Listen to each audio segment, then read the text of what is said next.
Hello and welcome to UPSC Hindi. Very good evening to all of you. UPPSC prelims के केवल 37 days बचे हैं। बहुत अच्छे से मेहनत करनी है। इस समय आपकी एक लापरवाही आपको एक साल पीछे कर सकती है। बहुत लोग इस एग्जाम को पास करने का सपना देखते हैं। हर साल बहुत कम लोग इसे पास कर पाते हैं, क्योंकि मेहनत, जिस लगन और जिस डेडिकेशन की रिक्वायरमेंट होती है, सब लोग देते तो हैं, लेकिन कहीं ना कहीं कुछ ना कुछ चूक जरूर होती है। इसलिए जब एग्जाम के इतने दिन बचे हैं, सिर्फ और सिर्फ इस समय आपका एक गलत डिसीजन आपको एक साल पीछे करेगा। इसीलिए मैं हमेशा से कहता हुआ आया हूं, बहुत अच्छे से मेहनत करनी है, इस समय भटकना नहीं है। और मैं भटकना किसे कहता हूं कि आप इस समय भी सोर्सेस ढूंढो, इस समय भी आप जाके बुक्स नई नई पढ़ो, इस समय आप जाके नए नए पीडीएफ कलेक्ट करो। मत करना, जो आपके पास है आप वो पढ़ना। आज हम लोग साइंस के पीवाईक्यू करेंगे। इसके अलावा साइंस में आपको सिर्फ एक चीज करनी रहेगी। अगर आप लिटरली मेरी बात मानो तो इसके अलावा साइंस में आपको कोई सोर्स पढ़ने की जरूरत नहीं पड़ेगी।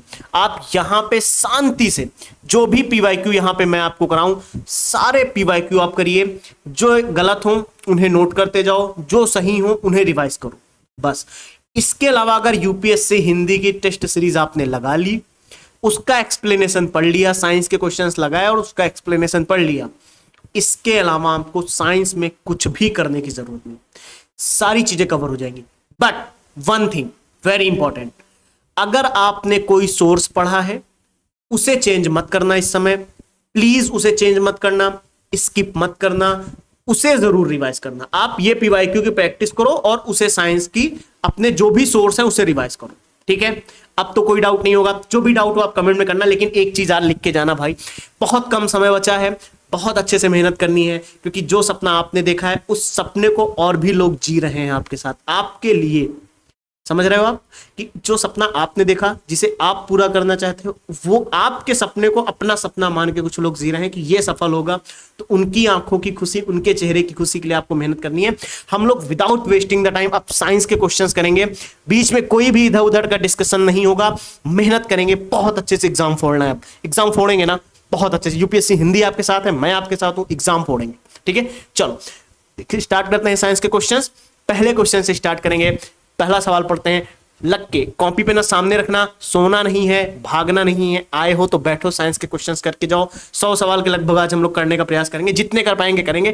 तेजी से थोड़ा सा करेंगे क्योंकि कुछ फैक्ट है उनको याद करने का प्रयास करेंगे, ठीक है। चलिए स्टार्ट करते हैं। I think now question is clearly visible. चलो सब पहला सवाल पढ़ते हैं। क्या कह रहा है? निम्नलिखित में से कौन सा युग्म सही सुमेलित नहीं है? तो ऑब्वियस सी बात है, सभी को पता होगा, किसे नहीं पता होगा साइंस का ये सवाल। 99% लोग इस सवाल को सही कर पाएंगे, लेकिन ध्यान क्या रखना है, कौन सा सही नहीं पूछा है। तो विटामिन सी नींबू के लिए सही है, विटामिन डी हमें कार के मछली के तेल में मिलता है, विटामिन B6 धान के चोकर में मिलता है, करेक्ट है। विटामिन ए हमें क्या संतरे से प्राप्त होता है? बताओ, विटामिन ए क्या हमें संतरे से प्राप्त होता है? तो इसमें हमारा आंसर क्या हो जाएगा? विटामिन ए संतरा। ध्यान रखेंगे, यही सही सुमेलित नहीं है, लेकिन आप कमेंट करके बताओ विटामिन ए हमें कौन कौन स्रोतों से प्राप्त होता है, कमेंट करके बताएंगे, ठीक है। चलो नेक्स्ट सवाल क्या है? सामान्य दृष्टि के लिए पूछ रहा है, सामान्य दृष्टि के लिए निम्नलिखित में से कौन सा विटामिन आवश्यक होता है?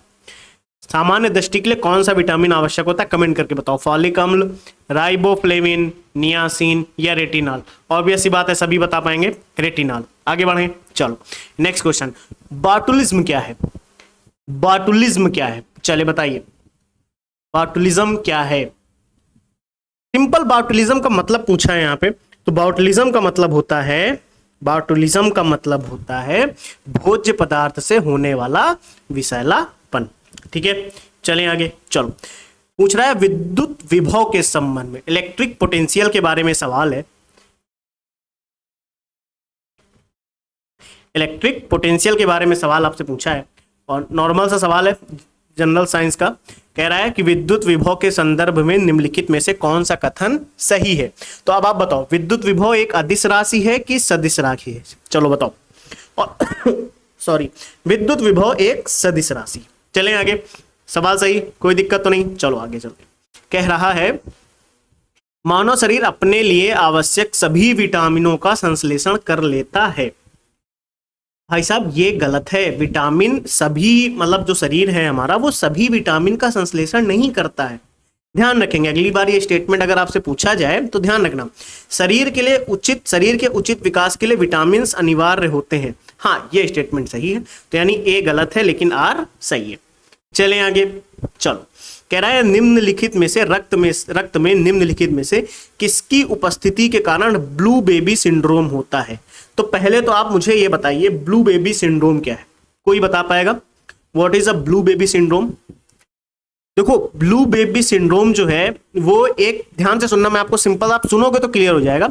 इसमें जो बच्चा होता है ना, इसकी जो त्वचा का रंग होता है ये नीला पड़ जाता है। एक ऐसी स्थिति होती है, इसमें बच्चे की त्वचा का रंग, किसका रंग? ध्यान रखेंगे, स्किन का रंग। ठीक है, इसमें जो बच्चे की स्किन का रंग होता है वो नीला पड़ जाता है। और ये जो ऑक्सीजन ले जाने की क्षमता होती है, इसकी कमी के कारण होता है। अगर आपसे ये भी पूछ ले तो जो ऑक्सीजन होता है, जो ऑक्सीजन ले जाता है, उसकी कमी की वजह से होता है, ऑक्सीजन की कमी की वजह से। क्लियर?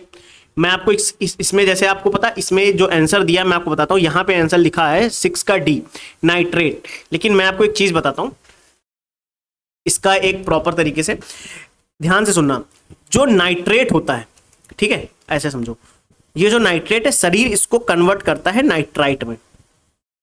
एक सेकेंड वेट, शरीर इसको कन्वर्ट करता है नाइट्राइट में। पहली चीज तो ये ध्यान रखेंगे। ठीक, अब जब ये नाइट्राइट में कन्वर्ट हो जाता है, फिर ये किससे जुड़ता है? ये जुड़ेगा हीमोग्लोबिन से। हीमोग्लोबिन की मीनिंग शायद यही होती है, मुझे एग्जैक्ट पता नहीं, फिर भी हीमोग्लोबिन से जुड़ता है। ठीक है, हीमोग्लोबिन से जुड़ने के बाद ये बनाता है मेटा हीमोग्लोबिन।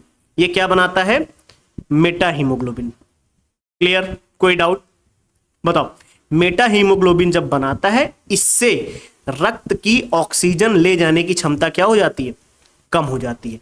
तो ऑक्सीजन ले जाने की जो किसकी जो हमारा रक्त है, जो उस ये ऑक्सीजन ले जाने की क्षमता इसकी क्या हो जाती है? कम हो जाती है। इस वजह से ब्लू बेबी सिंड्रोम होता है। क्लियर? क्लियर? तो अगर आपसे सवाल पूछेगा ना, तो आप ये ध्यान रखना, इसका आंसर मेटा हीमोग्लोबिन लगाया जाता है। नाइट्रेट क्या है? नाइट्रेट असल में, अगर आप ध्यान से सुनो, तो नाइट्रेट सीधे तौर पर ब्लू बेबी सिंड्रोम का कारण नहीं है। यहां पे इसका आंसर हालांकि नाइट्रेट दिया, लेकिन मैं आपको क्लियर कर रहा हूं, जो नाइट्रेट है वो सीधे तौर पर ब्लू बेबी सिंड्रोम का रीजन नहीं है। इस चीज को आप ध्यान रखेंगे। क्लियर? क्लियर? बल्कि ये शरीर में नाइट्राइट में कन्वर्ट होने के बाद मेटा हीमोग्लोबिन का निर्माण बढ़ा देता है, जिससे ये सिंड्रोम एक प्रकार का निकल के सामने आता है। क्लियर? क्लियर? चलें आगे। चलो नेक्स्ट क्वेश्चन पे चलते हैं। तो आप इसका आंसर मेटा हीमोग्लोबिन लगाओ, मेरे अकॉर्डिंग ज्यादा सही रहेगा, क्योंकि नाइट्रेट जितना साइंस का मुझे मैं बहुत एक्सपर्ट नहीं, लेकिन अभी मैंने जब इसके बारे में पढ़ा तब मुझे पता लगा कि नाइट्रेट एक जस्ट इसकी वजह से जब मेटा हीमोग्लोबिन बनता है तब जाके ब्लू बेबी सिंड्रोम होता है। तो ये मेन रीजन तो ये होता है इसका। ठीक है, क्योंकि नाइट्रेट तो नाइट्राइट में कन्वर्ट होने के बाद चीजें होती हैं। चलें आगे। चलो नेक्स्ट क्वेश्चन देखते हैं हम लोग क्या कह रहा है। कह रहा है नेक्स्ट सवाल हमारा, निम्नलिखित में से किस कुल के पौधे से टापा कपड़ा बनाया जाता है? किस कुल के पौधे से टापा कपड़ा बनाया जाता है? तो ध्यान रखना, इसका आंसर है हमारा मोरेसी कुल के पौधे से टापा कपड़ा बनाया जाता है। चलें, चलो नेक्स्ट क्वेश्चन कह रहा है, लौंग निम्नलिखित में से किसका निरूपण है? किसका एक्सप्लेन कह सकते हो वो है। तो ध्यान रखना, लौंग जो है एक फूल कली है, ठीक है, उसका निरूपण है। चलो नेक्स्ट सवाल पे चलते हैं साइंस के। कह रहा है निम्नलिखित में से कौन सा रोग मच्छर वाहित नहीं है, मच्छर से नहीं होता है? ये ध्यान रखना, कई बार आपसे कंफ्यूजन में सवाल हम लोग बहुत तेजी से पढ़ते हैं, जिस वजह से गलत होने की संभावनाएं रहती हैं। तो प्लीज गलत मत करना, बहुत आसानी से मस्ती से करो। कह रहा है कौन सा रोग मच्छर वाहित नहीं है? तो डेंगू भी मच्छर से होता है, फाइलेरिया भी मच्छर से होता है, मलेरिया भी मच्छर से होता है। तो आप कॉमन सेंस से बता सकते हो इसमें से आंसर, ऑब्वियस सी बात है, सभी लोग बता ले जाओगे, निद्रा रोग मच्छर से नहीं होता है। रक्त में शर्करा का स्तर सामान्यता प्रदर्शित किया जाता है किसमें? तो ये सवाल है इंपॉर्टेंट अपने आप में, है ना, 1-2 बार पूछा गया है सवाल, तो इसके लिए तैयार रहेंगे। जो रक्त में शर्करा का जो स्तर होता है, ये सामान्यता किसमें प्रदर्शित किया जाता है? तो ध्यान रखना, रक्त में शर्करा का स्तर सामान्यता मिलीग्राम प्रति डेसीलीटर के रूप में प्रदर्शित किया जाता है, मिलीग्राम प्रति डेसीलीटर के रूप में। ठीक है, अब कह रहा है यहां पे कौन सा सही नहीं है? यहाँ पे कह रहा कौन सा सही नहीं है। तो मैं कह रहा हूं इस सवाल को आप, अगर आपने थोड़ी सी भी साइंस की पढ़ी होगी तो आपको कॉमन सेंस से सवाल कर ले जाओगे, ठीक है। तो मैं आपको थोड़ा सा हिंट देता हूं। आपको दूध में पता है कौन सा अम्ल पाया जाता है? लैक्टिक अम्ल, ऑब्वियस सी बात है। तो ऑब्वियस सी बात है यहाँ पे कौन सा सही नहीं है? सी आंसर गलत हो जाएगा, यही सही नहीं है। मतलब अगर थोड़ा सा पढ़ने के हिसाब से पीडीएफ में भी आपको दूंगा मैं, तो ये सही नहीं है। बाकी सिरका में कैसा मिलता है? एसिटिक अम्ल, ध्यान रखेंगे। हड्डियों में कैसा है? Calcium and phosphate.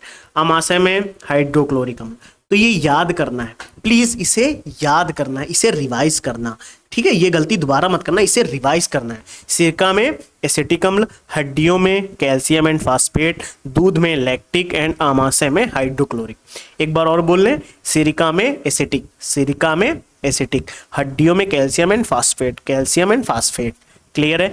दूध में लैक्टिक, दूध में लैक्टिक, दूध में लैक्टिक, आमाशय में हाइड्रोक्लोरिक, आमाशय में हाइड्रोक्लोरिक। देखो मेरा उद्देश्य कहीं ना कहीं ये है कि यहाँ पे चीजें आपको याद हो जाए, है ना। आप यहाँ पे हो तो चीजें याद भी होनी चाहिए।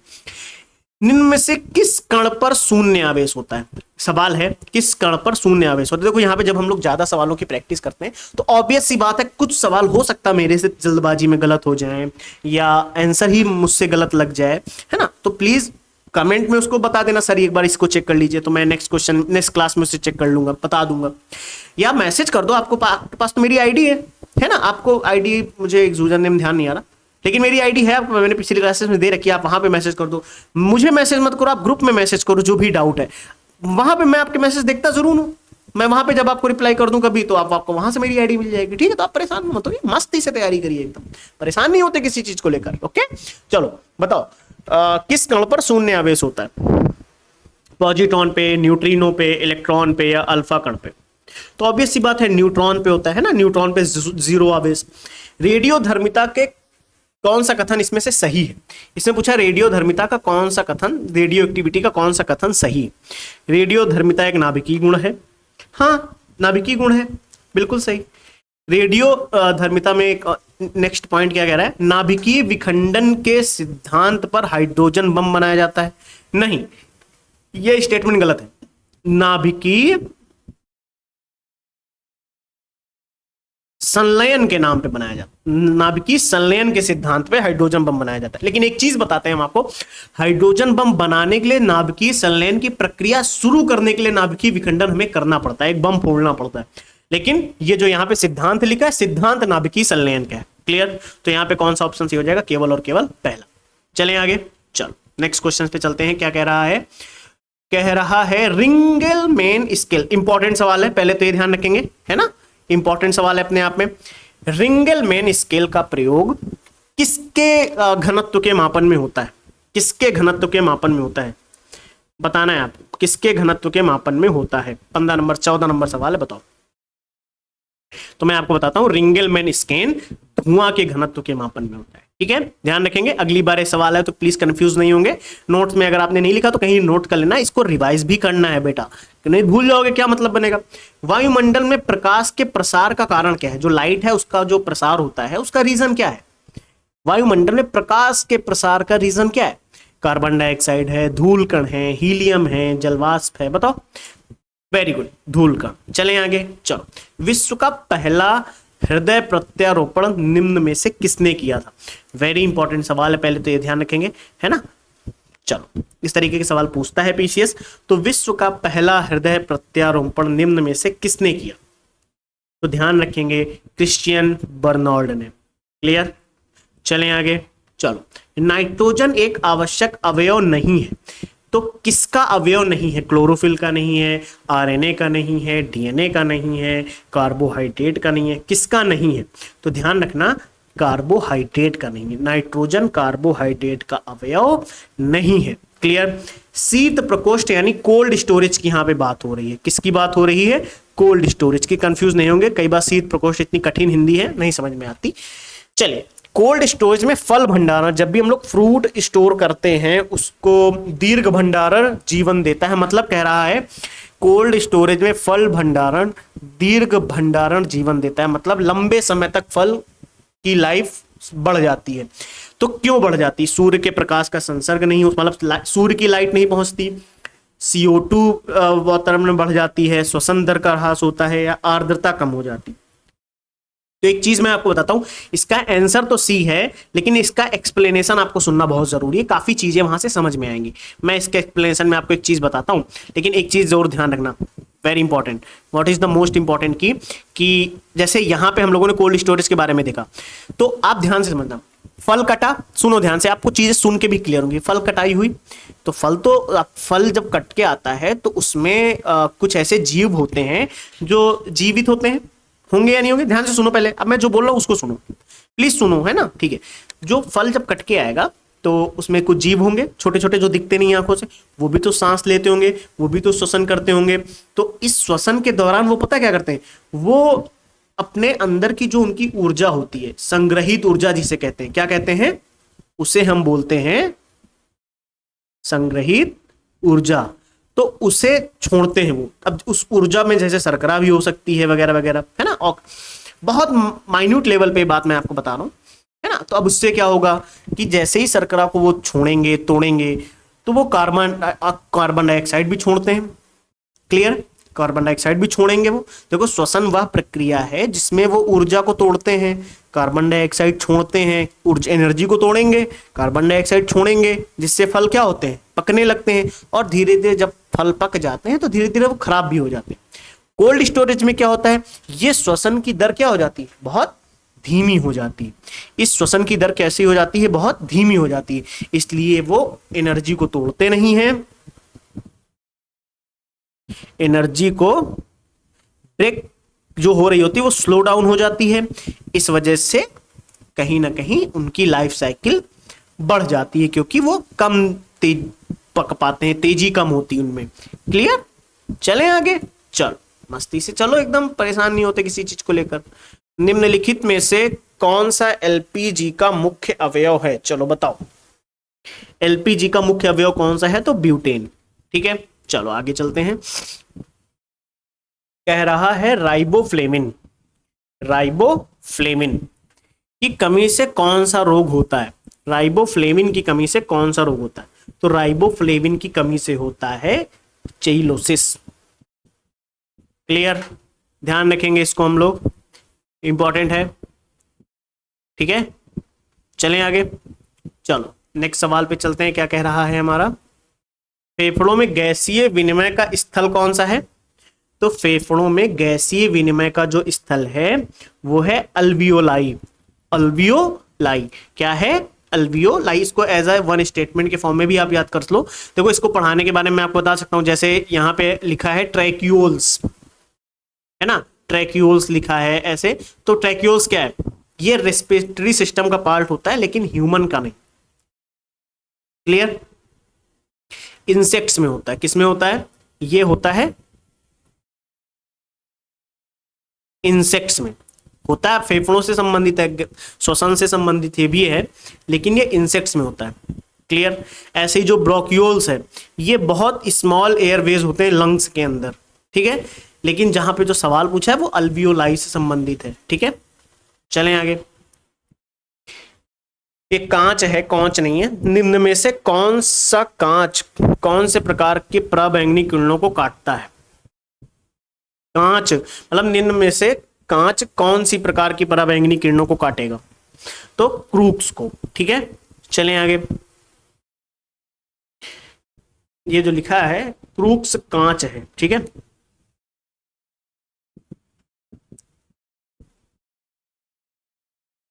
कांच का कौन सा प्रकार, तो क्रूक्स कांच का प्रकार पराबैंगनी किरणों को काटता है, ठीक है। चलो कह रहा है निम्न में से कौन सा वायु प्रदूषण का सूचक है, वायु प्रदूषण का कौन सा सूचक है, चलो बताओ। अब ऐसी बात है लाइकेन सभी लोग बता ले जाएंगे, है ना। चलें आगे, ध्यान रखेंगे।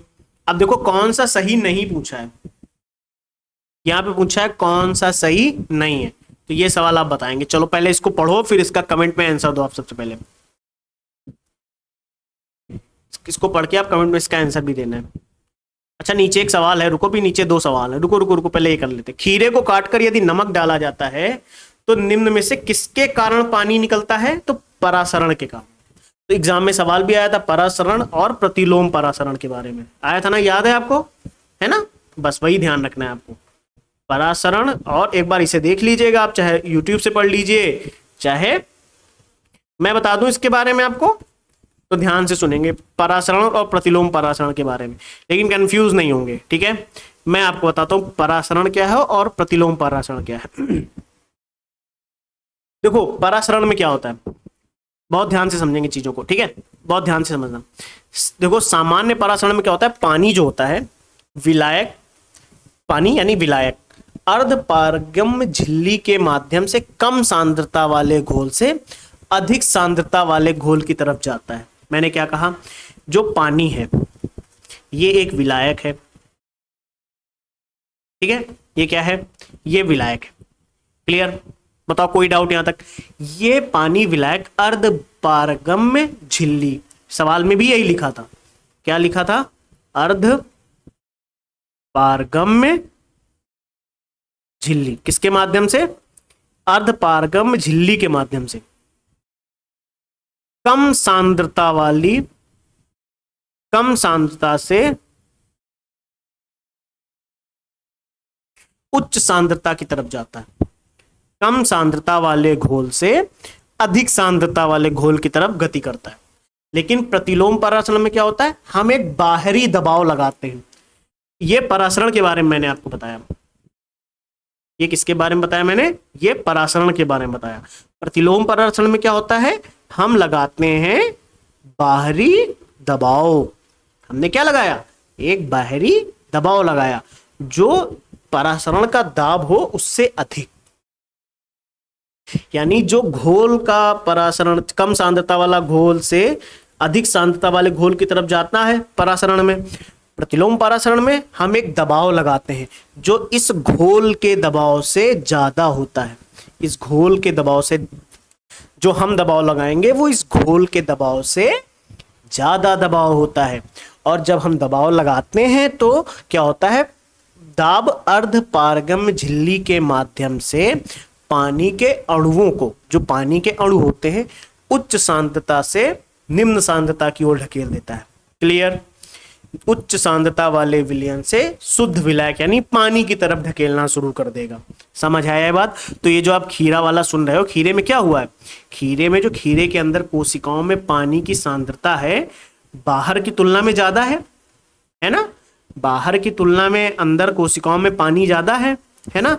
तो इस सांद्रता के कारण क्या हुआ, पानी के अणु जो हैं वो खीरे की कोशिकाओं से अर्धपारगम झिल्ली के माध्यम से कम सांद्रता वाले से कम सांद्रता, उच्च सांद्रता से कम सांद्रता की ओर गति करने लगते हैं। समझ आया, क्योंकि नमक डाला है ना हमने, तो नमक डालने से एक बाहरी दबाव दिया है ना, तो बाहरी दबाव से उच्च वाले से चले गए निम्न वाले की तरफ, ठीक है, क्योंकि बाहर क्या है, नमक है। अब समझ आ गया, अगर नहीं समझ आया तो एक बार ध्यान से सुनिएगा, समझ आ जाएगा, ठीक है। एक नवीनीकृत ऊर्जा स्रोत है, एक नवीनीकृत ऊर्जा स्रोत है, ऑब्वियस सी बात है, सभी बता पाओगे यहाँ पे, अनवीनीकृत, अनवीनीकृत पेट्रोलियम है ना। चलें आगे, चलो नेक्स्ट सवाल की तरफ चलते हैं। हमारा नेक्स्ट सवाल क्या कह रहा है, कौन सा एक सही नहीं है, ब्लीचिंग पाउडर, सवाल में क्या क्या है, ब्लीचिंग पाउडर है, प्लास्टर ऑफ पेरिस है, वॉशिंग पाउडर, बेकिंग सोडा। तो ब्लीचिंग पाउडर को हम लोग कहते हैं कैल्शियम ऑक्सीक्लोराइड, जो कि सही है, ये सही है। वॉशिंग पाउडर को हम लोग सोडियम कार्बोनेट कहते हैं, ये भी सही है। बेकिंग सोडा को हम लोग सोडियम बाइकार्बोनेट कहते हैं, ये भी सही है। प्लास्टर ऑफ पेरिस को हम लोग कैल्शियम बाइकार्बोनेट नहीं कहते, ध्यान रखना। क्लियर, फिर क्या कहते हैं, इसे कहते हैं, बहुत ध्यान से सुनेंगे, इसे कहते हैं कैल्शियम सल्फेट, हेमीहाइड्रेट भी कहीं बोला जाता है, लेकिन आप कैल्शियम सल्फेट ही समझ लो, है ना। ऐसे पूरा पता क्या लिखते हैं इसको हम लोग, कैल्शियम, ऐसे पूरा लिखते हैं कैल्शियम सल्फेट। कहीं कहीं आप देखोगे, कई बुक में मैंने देखा है हेमीहाइड्रेट लिखा होता है, लेकिन इतना उसमें जाने की जरूरत ही नहीं, अपने को इतना ही ध्यान रख लो, कैल्शियम सल्फेट ही बहुत है ना। कैल्शियम केमिकल नेम होता है प्लास्टर ऑफ पेरिस का, कैल्शियम सल्फेट हेमीहाइड्रेट, ठीक है। चलें आगे, चलो आंसर पता लग गया, इसको याद भी करना है, ब्लीचिंग पाउडर, कैल्शियम ऑक्सीक्लोराइड, यहीं पे याद करो, यहीं पे क्लास में बैठ के यहीं पे याद करो मेरे साथ बैठ के, bleaching powder calcium oxychloride, bleaching powder calcium oxychloride, plaster of Paris calcium sulphate hemihydrate, hemihydrate, ठीक है। Washing powder sodium carbonate, baking soda sodium bicarbonate. Please यहीं पे बैठ के याद करो मेरे साथ, आप थोड़ा सा एक्टिव रहो, अच्छा लगेगा ना। चलो आगे बढ़े। चलो, कह रहा है निम्न में से कौन सा सही नहीं है। देखो लिटरली मेरे पास कई बच्चों के सर मैसेज है क्या टेस्ट सीरीज से हो जाएगा। देखो केवल टेस्ट सीरीज मैं नहीं कहता बहुत इंपॉर्टेंट है केवल टेस्ट सीरीज, लेकिन जब आपकी तैयारी कम हो, मान लो आपकी पढ़ाई कम है और समय भी कम है, और कोई आपको ऐसी टेस्ट सीरीज मिल जाए जिसका एक्सप्लेनेशन से डायरेक्ट सवाल आते हो, तो भाई साहब फिर ऐसे में ये टेस्ट सीरीज आपको तो जरूर लगानी चाहिए। इसलिए मैं कहता हूं यूपीएससी हिंदी की जो टेस्ट सीरीज है ये आपको कहीं ना कहीं बहुत एज दिलाती है, इस चीज को भी ध्यान रखना है ना। चलो खैर बाकी बात के बाद में कह रहा है इनमें से कौन सा सही नहीं है। तो पता है आपको गाय की एक देवनी होती है, नस्ल होती है, बकरी की बरबरी भी एक नस्ल होती है, भैंस की भदावरी भी होती है, लेकिन भेड़ की गिर नहीं होती। ये चीज ध्यान रखेंगे। भेड़ की पता, भेड़ की आप अगर देखोगे तो चोकला, नाली, डेक्कन, डेक्कनी, आप भेड़ की अगर लिखना चाहो तो जैसे चोकला, नाली, डेक्कनी, इस ये होती हैं, ठीक है। कह रहा है कौन सा जैव डीजल पौधा है, कौन सा जैव डीजल पौधा है। ऑब्वियस सी बात है जेट्रोफा। जेट्रोफा कैसा पौधा है, एक जैव डीजल पौधा है। चलें आगे। कह रहा है कि एक साइड वैज्ञानिकों के नाम दिए गए हैं, एक साइड उनका कार्य क्षेत्र दिया गया। तो इसमें से 99% लोग ये बहुत जल्दी क्लिक करेंगे, एमएस स्वामीनाथन हरित क्रांति। कोई डाउट यहां तक आई थिंक नहीं होना चाहिए, है ना, है ना, बताओ सही है ना। तो अब डी का 1 किस किस में है, सिर्फ बी में है और डी में है, तो इन्हीं में से कोई एक आंसर होगा। चलो अब मैं आपको बताता हूं, जो बीरबल साहनी है इनका था जीवाश्म वनस्पति विज्ञान। केसी मेहता का कार्य क्षेत्र था पादप रोग, और पी महेश्वरी का जो कार्य क्षेत्र था वो था भ्रूण विज्ञान। तो पहले का तीसरा, दूसरे का चौथा, तीसरे का दूसरा, यही आंसर हो जाएगा, बी आंसर हमारा। एक बार रिवाइज कर लो, बीरबल साहनी जीवाश्म वनस्पति विज्ञान। एक बार फिर से बोलो, बीरबल साहनी जीवाश्म वनस्पति विज्ञान। एक बार आंखें बंद करो, बोलो, घर में जो अगल बगल है उनको बोलो, बीरबल साहनी जीवाश्म वनस्पति विज्ञान। केसी मेहता जी पादप रोग, तो जो अगल बगल बैठा हो जरा बोलो एक बार, केसी मेहता पादप रोग, केसी मेहता पादप रोग, केसी मेहता पादप रोग। पी महेश्वरी भ्रूण विज्ञान, पी महेश्वरी भ्रूण विज्ञान, पी महेश्वरी भ्रूण विज्ञान। एम एस स्वामीनाथन हरित क्रांति, एम एस स्वामीनाथन हरित क्रांति, एम एस स्वामीनाथन हरित क्रांति। मजा आ रहा है। चल आगे चलें, नेक्स्ट क्वेश्चन पे चलते हैं। किसे हंसी पैदा करने वाली गैस के रूप में जाना जाता है, किसे हंसी पैदा करने वाली गैस के रूप में जाना जाता है। चलो बताओ, देखो करते रहो, मस्ती से सवाल भी करने जरूरी है हमें। चलो बताओ, किसे हंसी पैदा करने वाली गैस के रूप में जाना जाता है। तो ऑब्वियस सी बात है नाइट्रस ऑक्साइड को, ठीक है। चलें आगे। कौन सा विटामिन जल में घुलनशील है, कौन सा विटामिन जल में घुलनशील है, तो ध्यान रखना बी। चलें आगे। चलो अच्छा, मैं आपसे एक सवाल पूछता हूं, आप इसका कमेंट में जवाब देंगे। सवाल यह है कि B12 विटामिन ये जल में घुलता है या नहीं, कमेंट करके बताएंगे। जो B12 है ये जल में घुलता है या नहीं, ठीक है, बताओ। बाकी आगे चलते हैं। कह रहा है सवाल, डॉप्सन इकाई से क्या मापा जाता है, क्या मापा जाता है, ओजोन सांद्रता, ठीक है। चलें आगे। डॉप्सन इकाई ओजोन सांद्रता। देखो एक साइड विटामिन दिए गए हैं और एक साइड ये विटामिन के नेम्स पूछा जाएगा, तो इनसे रिलेटेड सवाल है। तो चलो बताओ, पूछा है मिलान करना है। चलो अच्छा वाह, चलो मिलान करना है, मिलान करेंगे। चलो मिलान करो, पूरा ऑप्शंस दिखने चाहिए आपको। चलो ऑप्शंस देखो, अभी दिख रहे हैं सारे ऑप्शंस। चलो देखो सारे दिख रहे हैं, ABCD सारे। अब कॉमन सेंस से भी कर सकते हो आप।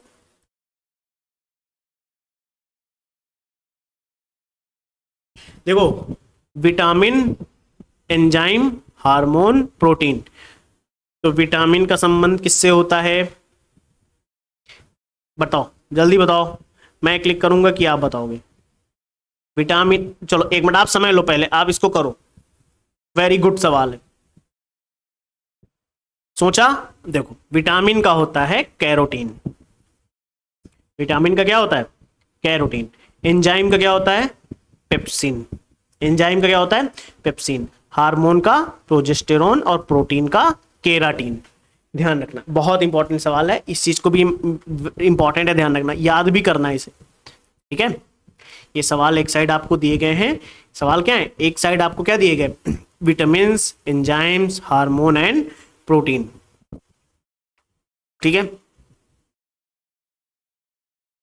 याद करो इन्हें, देखो याद भी करना है यार। तो इसके आंसर के हिसाब से क्या हो जाएगा? 2 1 4 3, 2 1 4 3, डी नंबर ऑप्शन सी है। लेकिन सही से याद करो, vitamin carotene, enzyme pepsin, vitamin carotene, enzyme pepsin, hormone progesterone, और क्या था? प्रोटीन, प्रोटीन का केराटीन, ठीक है। चलो नेक्स्ट सवाल क्या कह रहा है? निम्नलिखित में से कौन सा एक पादप हार्मोन है? कौन सा एक पादप हार्मोन है? चलो बताओ, कौन सा एक पादप हार्मोन है? इंसुलिन, साइटोकाइनिन, थायरॉक्सिन या एस्ट्रोजन? तो ध्यान रखना, साइटोकाइनिन एक पादप हार्मोन, ठीक है। चलें आगे, चलो नेक्स्ट सवाल क्या कह रहा है हमारा, पढ़ते हैं। पौधे नाइट्रोजन को किस रूप में ग्रहण करते हैं? बहुत अच्छा सवाल, बताओ। ध्यान रखना है, नाइट्रेट के रूप में। किसके रूप में? नाइट्रेट के रूप में। निम्न में से कौन सी फसल मूल्य नियंत्रण हेतु भारत सरकार के मूल्य स्थिरीकरण कोष के अंतर्गत संरक्षित है? गेहूं, आलू, चावल या कोई नहीं? तो ध्यान रखना, आलू। पॉलीथीन बनाने में किस गैस का यूज होता है? चलो बताओ, पॉलीथीन बनाने में किस गैस का यूज होता है? पॉलीथीन बनाने में किस गैस का यूज होता है? एथिलीन, कार्बन डाइऑक्साइड, नाइट्रोजन या कार्बन मोनोऑक्साइड? तो ध्यान रखना, एथिलीन का होता है। क्लियर है? प्लीज बहुत अच्छे से मेहनत करो, क्योंकि ये मौका दोबारा नहीं आएगा। अच्छे से मेहनत करो। किस सिद्धांत पर रॉकेट काम करता है? अवोगाद्रो परिकल्पना, ऊर्जा संरक्षण, बर्नौली प्रमेय, संवेग संरक्षण। तो रॉकेट किस सिद्धांत पे कार्य करता है? संवेग संरक्षण पे। इंपॉर्टेंट सवाल है, बहुत बार पूछा गया है, इस चीज को ध्यान रखना। और ये पीवाईक्यू ही हम लोग कर रहे हैं, ठीक है। एंटीबायोटिक्स अधिकांशतः प्राप्त होते हैं कहां से? एंटीबायोटिक्स हमें सबसे ज्यादा कहां से मिलते हैं? जीवाणुओं से। वेरी इंपॉर्टेंट क्वेश्चन, क्योंकि इस तरीके के सवाल कई बार पूछे गए, इस वजह से मैं कह रहा हूं, ठीक है। चलो, एंटीबायोटिक्स हमें ज्यादातर कहां से मिलते हैं? जीवाणुओं से, ध्यान रखेंगे।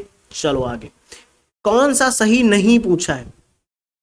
मक्का नरमंजरी निकालना, मूंगफली खूंटी बनाना, काबुली चना किल्ले निकालना, तंबाकू शीर्ष कर्तन। तो एक चीज मैं आपको बताता हूं, ये सवाल जैसे है, तो इसमें से एक चीज आपको मैं बता दूं, इसका जो आंसर है वो है सी। लेकिन ये है क्या? आप ध्यान से सुनो, मैं क्लियर कर दूंगा, ठीक है। कंफ्यूज नहीं होंगे, बहुत आसानी से। मक्का और नर मंजरी निकालना क्या है? मक्के से ऊपर से नर फूल हटा देना। समझ आया? मक्के के ऊपर से नर फूल को हटा देना, मतलब मक्का नर मंजरी निकालना। सही है, ठीक है। मूंगफली और खूंटी बनाना, मतलब मूंगफली में फूल से निकली डंडी जमीन में घुसकर मूंगफली बना देती है। मूंगफली में फूल से निकली डंडी, ध्यान से सुनो, मूंगफली में फूल से निकली डंडी जमीन में जाकर फिर से क्या बना देती है? मूंगफली। ये भी सही है।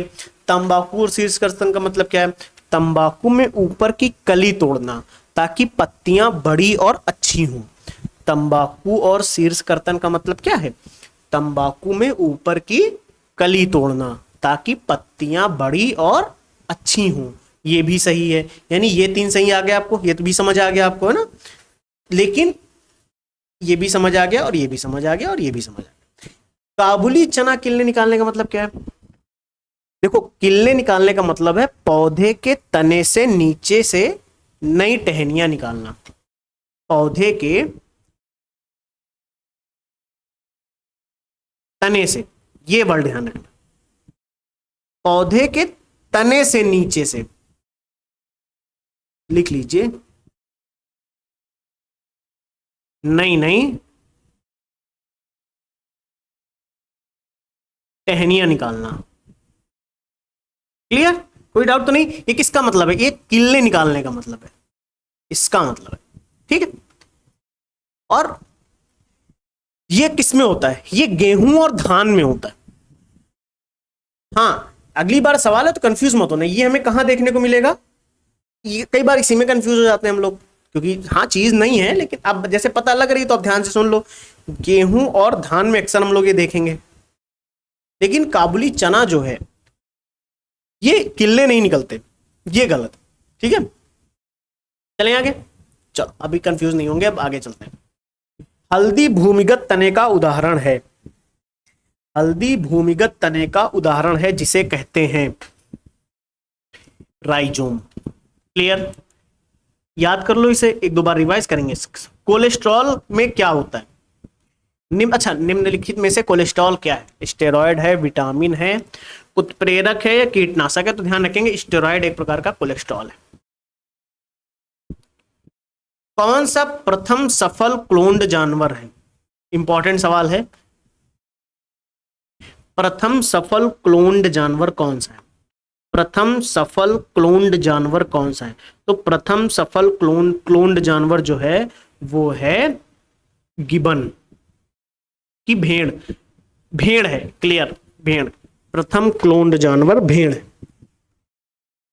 जिप्सम के प्रयोग से पौधों को निम्नलिखित में से कौन सा तत्व प्राप्त होता है? तो गंधक प्राप्त होता है, इस चीज को ध्यान रखेंगे। जिप्सम के प्रयोग से पौधों को गंधक प्राप्त होता है। ठीक है, अब बहुत ज्यादा इसके प्रोसेस पे नहीं जाने का मतलब है इस समय, है ना। आगे बढ़ते हैं। फिर एक साइड देखो, पीली क्रांति, श्वेत क्रांति, नीली क्रांति, हरित क्रांति। कॉमन सेंस से कर दोगे, क्योंकि हरित क्रांति हमें पता है खाद्यान्न उत्पादन के लिए थी। श्वेत क्रांति सभी को पता होती है, दूध के उत्पादन के लिए थी। 90% लोग इसे जानते हैं। कोई डाउट है? अब देखो, अब जैसे आपको दो पता लग गया, मान लो आपको नीली क्रांति नहीं पता, पीली क्रांति आपको नहीं पता, अब कॉमन सेंस से भी सवाल कर सकते हो। देखो यहाँ पे बी का 1 किस किस में है? सिर्फ इसमें है। बी का 1 सिर्फ, बी ऑप्शन हमारा सही हो जाएगा। यानी पीली क्रांति हमारी तिलहन उत्पादन के लिए थी और नीली क्रांति मछली उत्पादन के लिए थी। क्लियर, क्लियर हो जाएगा? सवाल समझ आ गया आपको? चलें आगे।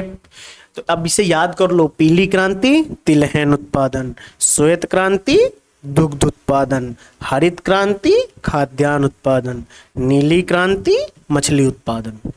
ठीक है, चलें आगे। प्लीज रिवाइज से रिवाइज करना, कल के लिए मत छोड़ना। आज ही सोने से पहले एक बार तेजी से सरसरी निगाह से देख लोगे। आप 2x पे भी अगर दोबारा वीडियो सुन लोगे तो बहुत सारी चीजें क्लियर हो जाएंगी। आपको दोबारा फिर नहीं देखना पड़ेगा, लेकिन करना तो पड़ेगा ना, इतना तो करना पड़ेगा यार। फिर कौन सा एक मृदा निर्माण का निष्क्रिय कारक नहीं है? मृदा निर्माण का निष्क्रिय कारक नहीं है, तो ध्यान रखना निष्क्रिय कारक कौन सा नहीं है? तो जलवायु निष्क्रिय कारक नहीं है, बाकी निष्क्रिय कारक हो सकते हैं। ठीक है, चलें। कौन सी एक गैस प्रकाश संश्लेषण में उत्पन्न होती है? बताओ, बच्चे कार्बन डाइऑक्साइड लगा के आ जाएंगे। नहीं, ऑक्सीजन उत्पन्न होने की बात कर रहा है, तो ऑक्सीजन उत्पन्न होती है, ध्यान रखेंगे। ठीक है, कंफ्यूज नहीं होंगे। चलें आगे, चलें। चलो, कह रहा है मोनोकल्चर किसकी विशिष्ट विशेषता है? मोनोकल्चर, मोनोकल्चर किसकी विशिष्ट विशेषता है? पहली बात तो मोनोकल्चर जैसा सवाल है इसलिए इंपॉर्टेंट है। मोनोकल्चर किसकी विशिष्ट विशेषता है? स्थानांतरित खेती की है, निर्वाह खेती की है, विशिष्ट बागवानी की है, कि वाणिज्यिक अनाज की खेती की है? मोनोकल्चर, तो ध्यान रखना मोनोकल्चर वाणिज्यिक अनाज की खेती की एक विशिष्ट विशेषता मानी जाती है। चलें आगे। चलो, निम्न में से भिन्न को चुनिए। Hydrogen, mercury, oxygen and nitrogen. तो एक चीज यहां पे ध्यान रखेंगे, ये भी रूम टेम्परेचर पे क्या है? कॉमन सेंस से बताओ, रूम टेम्परेचर पे ये एक गैस है। ध्यान से देखो, अब शायद 90% लोग कर ले गए होंगे तेजी से, जिनका आईक्यू तेज है। रूम टेम्परेचर पे ये क्या है? गैस है। रूम टेम्परेचर पे ये भी गैस है और रूम टेम्परेचर पे ये भी गैस है ना? क्या रूम टेम्परेचर पे गैस है? नहीं, ये लिक्विड आता है, तो इस वजह से ये आंसर हो जाएगा कि ये भिन्न है। इन चारों में से ये भिन्न है। खाद्य श्रृंखला में जैविक आवर्धन का कारण क्या होता है? तो खाद्य श्रृंखला में जैविक आवर्धन का कारण होता है कीटनाशक। ठीक है, चलें आगे। चल फिर देखो, एक साइड रेडियो की आविष्कार, स्कूटर का आविष्कार, लिफ्ट का, बिजली का पूछा है यहाँ। तो पूछा कौन सा सही है, पूछा है कौन सा सही है। तो चलो बताओ कौन सा सही है। तो इसमें से रेडियो का आविष्कार मार्कोनी ने किया था, यही सही है। क्लियर। तो अब आप मुझे कमेंट में बताओ, मैं तो चलो भी बता दूंगा खैर, लेकिन आप पहले मुझे कमेंट में ये बताओ, जो कमेंट लिखेगा मैं समझ जाऊंगा उसने कमेंट में पहले ही लिख दिया था। ठीक है, आप मुझे ये बताओ कि जो आपसे पूछे गए हैं यहाँ पे कि बाकियों का आविष्कार किसने किया, स्कूटर का बताओ किसने किया। तो जो FG ओटिस है ना, FG ओटिस, पहले तो ध्यान रखना ये किसके लिए जाने जाते हैं, ये सेफ्टी एलिवेटर के लिए जाने जाते हैं, ये जाने जाते हैं सेफ्टी एलिवेटर के लिए। क्लियर। अब कॉर्ल बिंज आप बताओ और गिलेट बताओ। कॉर्ल बिंज का मैं बताता हूं आपको। जो कॉर्ल बिंज थे ये कहीं ना कहीं ऑटोमोबाइल, जो ऑटोमोबाइल के प्रोडक्ट होते हैं उनके लिए, जैसे इंजन कंबस्शन के लिए, इनके लिए जाने जाते हैं। क्लियर। ऑटोमोबाइल पावर्ड के लिए जाने जाते हैं, आप ऐसा समझ सकते हो। ठीक है, चलें आगे।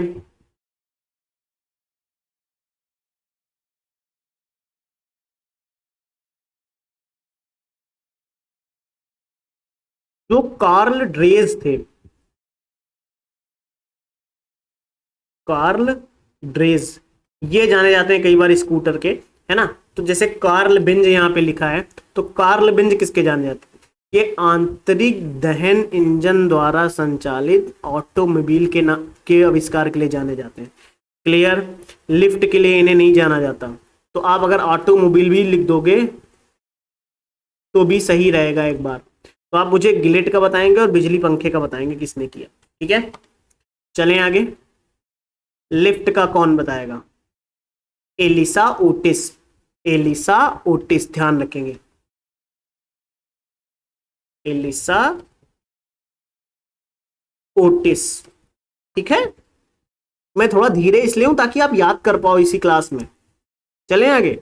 चलो, मुझे क्या है, ओजोन परत की मोटाई किसमें मापी जाती है, चलो बताओ। ऑब्वियस सी बात है, डॉप्सन में। आलू, गाजर, मूली, ये तीन शब्द किसी नियम से जुड़े हैं। तो वो नियम कौन सा है, बैंगन है, टमाटर है, भिंडी है, सलजम है। यार ऑब्वियस सी बात है, तीनों धरती के अंदर पाई जाती हैं, तो कहीं ना कहीं बैंगन, टमाटर, भिंडी तो होना नहीं, सलजम ही आएगा इसका। चलो, शुष्क बर्फ इसमें से कौन सी है, शुष्क बर्फ इसमें से कौन सी है, ठोस कार्बन डाइऑक्साइड, है ना, सभी को पता होती। चलो आगे, कौन सा एक सही सुमेलित नहीं पूछा है, कौन सा सही नहीं है। तो freon, refrigeration, iodoform, antiseptic, trinitroglycerin, विस्फोटक, टेफ्लॉन, जिलेटिन। तो चलो बताओ। तो फ्रियॉन रेफ्रिजरेशन सही है, आयोडोफॉर्म एंटीसेप्टिक सही है, ट्राई नाइट्रोग्लिसरीन विस्फोटक सही है, टेफ्लॉन जिलेटिन ये गलत है, टेफ्लॉन जिलेटिन गलत है, टेफ्लॉन जिलेटिन गलत है। टेफ्लॉन एक सिंथेटिक, जो सिंथेटिक पॉलीमर है, ये ध्यान रखना। ये नॉन स्टिक के लिए जाना जाता है, ये एक तो ये नॉन स्टिक के लिए जाना जाता है, पहली चीज तो ये ध्यान रखना। ठीक है, और ये पॉलीमर बोला जाता है इसको, जैसे हम लोग अभी आपसे क्या कहा, ये एक सिंथेटिक पॉलीमर के रूप में जाना जाता है। किसके रूप में जाना जाता है, सिंथेटिक पॉलीमर के रूप में जाना जाता है। ठीक है, इसमें नॉन स्टिक, इसके जो इसका जो गुण होते हैं वो नॉन स्टिक होते हैं, मतलब इसमें आप कुकिंग वगैरह, विद्युत इंसुलेशन आदि में किया जा सकता है। ठीक है, चलें। तो टेफ्लॉन का जिलेटिन से कोई संबंध नहीं है, टेफ्लॉन एक सिंथेटिक पॉलीमर टाइप में है। चलें आगे। और जिलेटिन एक कोलेजन, एक प्रोटीन मान सकते हो, जिलेटिन एक प्रोटीन मान सकते हो। ठीक है, चलें आगे। चलें, चलो रिवाइज कर लेंगे इसे एक बार, कोई दिक्कत नहीं है। चलो, सवाल कह रहा है बीओडी, बायोलॉजिकल ऑक्सीजन डिमांड किसका मापक है। तो ध्यान रखेंगे ये मापक है जल में उपस्थित ऑक्सीजन का। BOD, biological oxygen demand, biological oxygen demand ये किसका मापक है? जल में उपस्थित ऑक्सीजन का। मूत्र का रंग यानी जो पेशाब होता है, जो बाथरूम जब हम लोग जाते हैं उसमें मौजूदगी का कारण मूत्र में पीला रंग पीला अगर है तो उसका किस कारण से होता है बताइए? पित्त की वजह से, लसीका की वजह से, कोलेस्ट्रॉल की वजह से, कि यूरोक्रोम की वजह से? ये सारे सवाल पीसीएस में पूछे गए। यूरोक्रोम की वजह से, ध्यान रखेंगे। ठीक है, चलो अगला सवाल क्या कह रहा है? एक साइड राशि दी गई है, भौतिक राशि, एक साइड उनका मात्रक दिया गया है। चलो बताओ। दाब का मात्रक सभी को पता होगा, पास्कल है ना? और बल का मात्रक न्यूटन सभी को पता होगा। ताप का मात्रक, ऊर्जा का मात्रक, चलो बताओ। ताप का मात्रक कौन बताएगा? केल्विन। और ऊर्जा का जूल। क्लियर? तो इस वजह से हो जाएगा 3, 1, 2, 4। कौन सा नंबर सवाल है? 58। 58 का डी, 58 का डी, 3, 1, 2, 4 सही हो गया हमारा आंसर। इसे याद करेंगे आप लोग एक बार, प्लीज इसे याद करिएगा, बहुत बार सवाल आया है। इंपॉर्टेंट सवाल में से मैं इसकी गिनती करता हूं। एक बार याद करने में क्या जाता है ना? याद कर लेंगे, कोई दिक्कत नहीं है, इतना डरने की क्या जरूरत। कर रहे हैं मेहनत तो ये भी करेंगे। चलो, कौन सा पित्तनाशक नहीं है? तो सोडियम कार्बोनेट पित्तनाशक नहीं माना जाता है। ठीक है, चलें आगे। चलो नेक्स्ट सवाल क्या कह रहा है? दूध, चीज एवं अंडे किन विटामिन के स्रोत हैं? किन विटामिन के स्रोत हैं दूध, चीज और अंडे? दूध, चीज और अंडे किन विटामिन के स्रोत हैं? तो ए और डी के हैं। ठीक है, चलो। प्रतिरक्षी प्रोटीन जो कोशिकाओं की विषाणु संक्रमण से रक्षा करता है, कौन है? तो ध्यान रखना, इंटरफेरॉन। इंटरफेरॉन एक प्रकार का प्रतिरक्षी प्रोटीन माना जाता है। ठीक है, तो देखो मोस्ट इंपॉर्टेंट जो मैं आपको बार बार बताने का प्रयास कर रहा हूं वो यही है कि आप जब तक प्रैक्टिस नहीं करोगे, प्लीज इसे समझिएगा, without practice you can't clear this exam. इसलिए चाहे पीवाईक्यू की प्रैक्टिस करो, चाहे एमसीक्यूज की प्रैक्टिस करो, कुछ भी करो, आपको प्रैक्टिस करनी पड़ेगी, आपको रिवीजन करना पड़ेगा। बस इन 3 चीजों के अलावा कुछ भी नहीं है ऐसा कि आप कुछ ऐसा करो extra. Reading, revision and practice, बस इसके अलावा कुछ आप ऐसा बता दो जो इसके अलावा कोई किसी ने कुछ और किया हो। यही सब करते हैं। तो रीडिंग करो, एक सोर्स बनाओ हर चीज का। प्लीज मैं कह रहा हूं सोर्स, जैसे रीडिंग, एक चीज मैं आपको बताता हूं, जैसे पता क्या जरूरी क्या है? जैसे एक चीज होती है कि रीडिंग 1 सोर्स एंड रीडिंग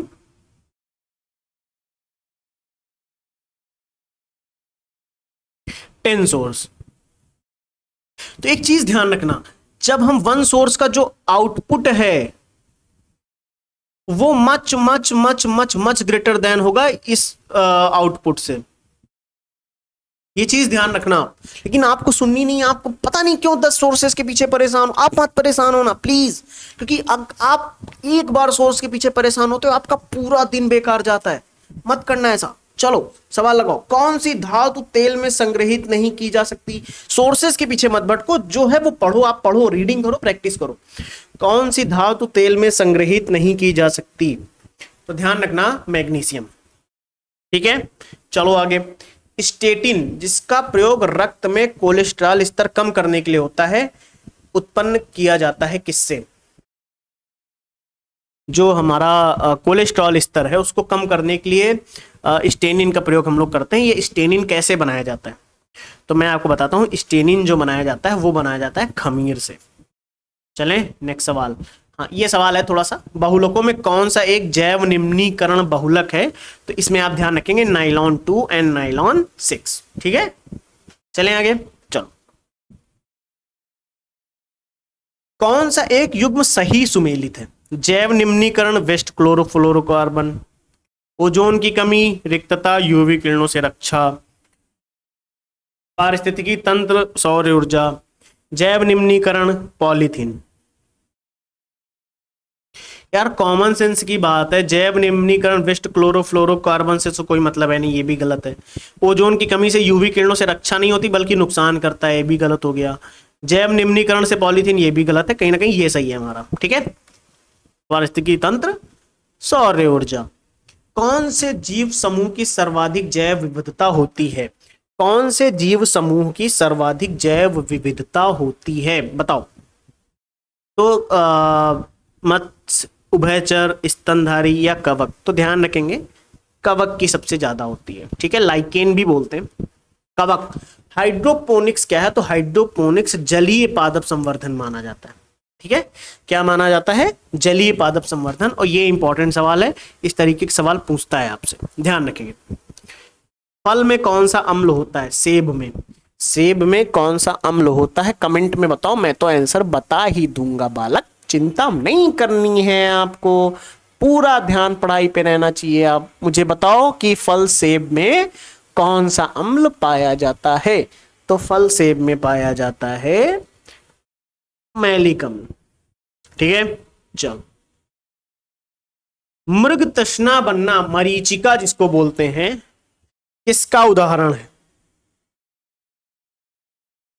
बताओ। अपवर्तन का, विवर्तन का, पूर्ण आंतरिक परावर्तन का, या बिखराव का? तो ध्यान रखना टोटल इंटरफेरेंस का है ये, टोटल इंटरफेरेंस का होता है ये, टोटल मतलब रिफ्रैक्शन का माना जाता है। तो पूर्ण आंतरिक परावर्तन का है, ध्यान रखेंगे। सवाल है, एक ब्लैक बॉडी क्या नहीं करता है? कोई भी ब्लैक ऑब्जेक्ट है वो क्या नहीं करेगा? जो भी ब्लैक ऑब्जेक्ट होता है वो उत्सर्जन नहीं करता है, अवशोषण ज्यादा करता है एनर्जी का, विकिरण का, है ना। मीना माटा रोग देखो पूछा जा चुका है, दोबारा फिर से है सवाल, वेरी इंपॉर्टेंट है, वेरी इंपॉर्टेंट सवाल इसलिए कि इस तरीके के सवाल पूछे जाते हैं। तो मीना माटा रोग का कारण क्या है, बताओ।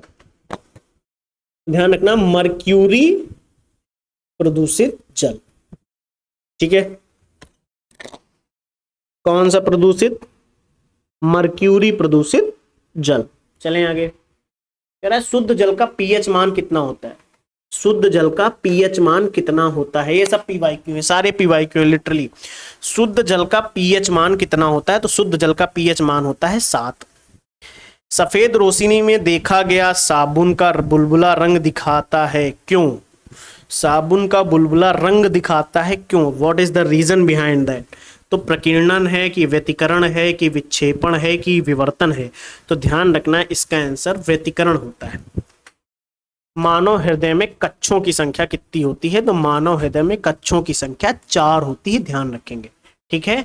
चलो आगे चलते हैं, कह रहा है पराध्वनिक विमान उड़ते हैं, सुपरसोनिक विमान उड़ते हैं ध्वनि की चाल से कि ध्वनि की चाल से कम चाल से कि ध्वनि की चाल से अधिक चाल से, यानी साउंड की जो स्पीड होती है उससे तेज चलते हैं कि धीमे चलते हैं कि बराबर चलते हैं? तो जो पराध्वनिक विमान होते हैं वो साउंड की चाल से भी ज्यादा तेज उड़ते हैं। अपरा का औसतम वजन क्या है? अपरा मतलब प्लेसेंटा। एक चीज ध्यान रखना, जब जो वुमेन होती है ना, जो वुमेन के जब बेबी होता है तो उस समय जब वुमेन के पेट में बेबी होता है तो वो प्लेसेंटा से ही कनेक्ट रहता है, और प्लेसेंटा ही एक ऐसी चीज होती है जो बेबी को वुमेन से कनेक्ट रखती है, और वुमेन के यानी माँ से जितने भी इंपॉर्टेंट न्यूट्रिशंस होते हैं जो बच्चे के लिए जरूरी हैं वो ब्लड के माध्यम से बेबी तक पहुंचते हैं। और जो बेबी के अंदर जो भी इंपॉर्टेंट चीजें नहीं होती, इंपॉर्टेंट चीजें मतलब जो भी नॉन इंपॉर्टेंट, जैसे बोल सकते हैं जो प्रदूषण से, पर प्रदूषण नहीं मतलब क्या वर्ड यूज कर सकते हैं उसके लिए, हाँ ऐसा बोल सकते हैं जैसे बेबी के अंदर जो भी इरेगुलर चीजें होती हैं, या इन जो, अच्छा इसकी मैं डायरेक्ट आपको ऐसे नाम थोड़ा सा टफ हैं, बायो के जो नेम हैं वो ऐसे बोले जाते हैं, जैसे कई बार हम नेम सुनते हैं कि जो कई, हाँ एंटीबायोटिक से रक्षा करना, तो इस तरीके से जो सेलेक्टिव बैरियर के रूप में कई बार ये चीज़ें काम करती हैं, तो उनको बेबी तक पहुंचने से रोकता है जो हानिकारक होते हैं। और आप देखोगे माता से पोषक तत्वों को ये बेबी तक पहुंचाता है, ऑक्सीजन को ये बेबी तक पहुंचाता है, भ्रूण तक पहुंचाता है ना। तो ये सारी चीज़ें मैं आपको समझाने का प्रयास कर रहा हूँ, ठीक है। प्लेसेंटा समझ आया? तो इसका आंसर क्या होगा? प्लेसेंटा। क्लियर? चलें आगे। चलो, मतलब हाँ, जैसे अब बेबी से क्या हटाएगा, जैसे बेबी के अंदर कार्बन डाइऑक्साइड है ना, क्योंकि भ्रूण से कार्बन डाइऑक्साइड को हटाएगा, अन्य जो कहीं ना कहीं अपशिष्ट पदार्थ होते हैं उन्हें भी ये हटाता है, ठीक है। क्लियर? तो इसका वजन 500 ग्राम तक होता है, इसके बारे में बताया मैंने आपको, समझ आया थोड़ा बहुत? हाँ, ये बेबी को किससे कनेक्ट रखता है? माँ से, ठीक है। और बेबी तक क्या पहुंचाता है? न्यूट्रिशन। कहां से लेता है? कहां से लेता है? माँ से लेता है ना। और जो बेबी के अंदर जो CO2 वगैरह होता है इसको बाहर करता है, माँ के पास ले जाता है ना, माँ तक पहुंचा देता है, ठीक है। चले आगे, चल। अब अगला सवाल है हमारा, एक साइड सॉफ्ट टिक, हार्ड टिक, लाउस, सैंड फ्लाई। तो इस सवाल को मैं आपको बता देता हूँ। पहले तो ये क्या है, तो थोड़ा सा कॉमन सेंस से समझना। ये एक साइड लिस्ट ऑफ वेक्टर्स दिए हैं, एक साइड डिजीज दी गई है। यानी एक साइड आपको यहाँ पे संवाहक दिए गए हैं जिन्हें वेक्टर भी बोला जाता है। ये संवाहक हैं और ये डिसीज है, ठीक है। तो ये पूछा है कौन सा किससे संबंधित है। तो बड़ा कॉमन सेंस से मैं आपको बता देता हूं, सॉफ्ट टिक का संबंध होता है रिफ्लेक्सिंग फीवर से, ये सही है, ठीक है। और जो हार्ड टिक है इसका संबंध होता है टूलेरीमिया से, इससे होता है टूलेरेमिया से, ठीक है। जो लाउस है, लाउस का संबंध होता है एपिडेमिक टाइफस से। और सैंड फ्लाई का संबंध होता है ओरिएंटल सोर से। अब मैं आपको कुछ सुनाता हूं, ध्यान से सुनिएगा, मतलब मैं बोल रहा हूं उसे सुनिएगा। तो सैंड फ्लाई है सॉफ्ट टिक, इसे नरम पिस्सू बोलते हैं। ये क्या है? नरम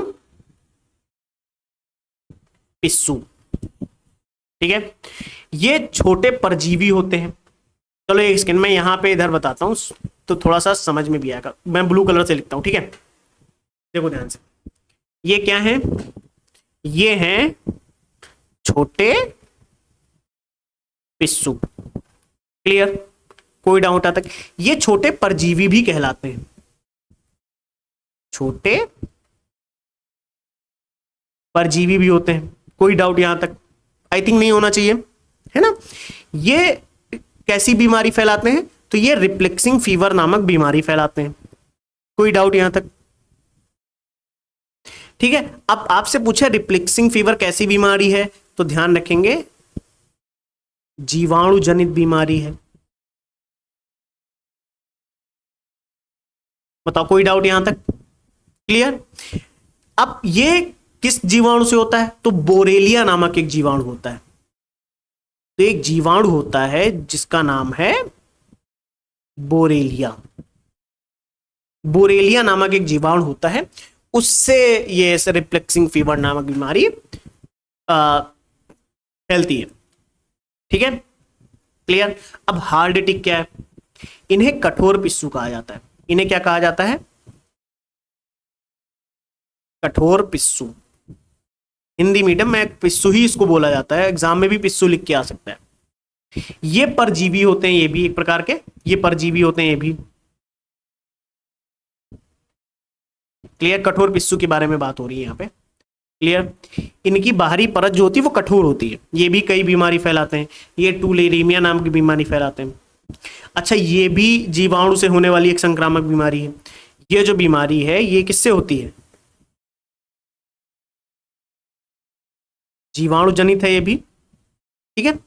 लेकिन ये किस जीवाणु से होती, कोई बताएगा? तो जो हार्ड टिक है ये फ्रांसिसेला टूलेरेंसिस, फ्रांसिसेला, एग्जाम में पता ये नाम बोलने में तो मुझे भी नहीं, बहुत अजीब से लगते हैं, मैं नहीं बोल पाता हूं। लेकिन फ्रांसिसेला, मैंने नोट्स में ऐड कर रखा था कि आप लोगों को नोट करवा दूंगा, वहीं मैं देख के नोट करा रहा हूँ। एकदम रियलिटी है, मैं देख के ही नोट करा रहा हूँ, क्यों गलत बताऊं। एक होता है फ्रांसिसेला टूलेरेंसिस, तो आपसे एग्जाम में पता कई बार यही पूछ सकता है ये जीवाणु है क्या है, आपसे यही पूछ ले, तब आप क्या करोगे? आपसे पता है वो बोरेलिया दे दे और कहते कि क्या है, प्रोटीन है कि पक्षी है कि जीवाणु है कि विषाणु है, अब बताओ, कंफ्यूज हो जाओगे आप। तो यही ध्यान कर लो, फ्रांसिसेला टूलेरेंसिस क्या है? एक जीवाणु है। तो आपको तो ये भी पता लग गया ना कि फ्रांसिसेला टूलेरेंसिस एक टूलेरेमिया नामक जीवाणु जनित बीमारी फैलाता है ना। चलें आगे। देखो जैसे ऊपर हम लोगों ने क्या पढ़ा, ऊपर अभी हम लोगों ने देखा है कि बोरेलिया नामक जीवाणु होता है जिसे ये पिस्सू मनुष्यों में संक्रमित करते हैं, ठीक है। जैसे बोरेलिया पिस्सू के होगा तो ये मनुष्यों में फैला देगा, वैसे ही यहाँ पे भी वही है। यहाँ पे जो ये कहीं ना कहीं पिस्सुओं को होगी ये बीमारी टूलेरेमिया, और ये मनुष्यों में फैला देगा। क्लियर? अब लाउस क्या है?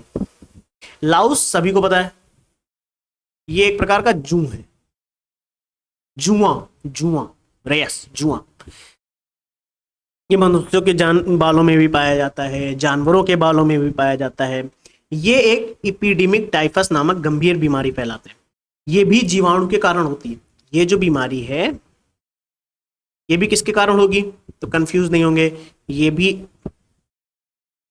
जीवाणु से ही जन्म लेती है, तो जीवाणु जनित बोल देंगे, जीवाणु के कारण फैलती है। कोई डाउट है? और एक चीज ध्यान रखेंगे, एक तो जीवाणु जनित होती है, दूसरी क्या इंपॉर्टेंट चीज है, ये जीवाणु के कारण होती है, जू के काटने या उनके मल के संपर्क में आने से फैलती है। ठीक है, लेकिन रिकेट्सिया प्रोवाजेकी नामक जीवाणु है। कौन सा जीवाणु है, मैं इसको देख के लिख रहा हूं, एक सेकंड रुकना, मैं थोड़ा स्लो लिखूंगा। नाम लिखा है रिकेट्सिया, रिकेट्सिया। अब देखो ये चीजें हैं, ये एग्जाम में आएगी तो कंफ्यूज नहीं होंगे अब आप। रिकेट्सिया प्रोवाजेकी, प्रोवाजेकी, इसको क्या बोलते हैं, कोई बताएगा इसको क्या बोलते हैं? इसको ये जो यहां पे लगा दिया मैंने, नुक्ता, हिंदी मीडियम के छात्रों नुक्ता बोलते हैं इसे, क्या बोलते हैं, नुक्ता। तो प्रोवाजेकी, क्लियर? आर्टिक समझ आ गया आपको, लाउस भी समझ आ गया। अब आते हैं सैंड फ्लाई।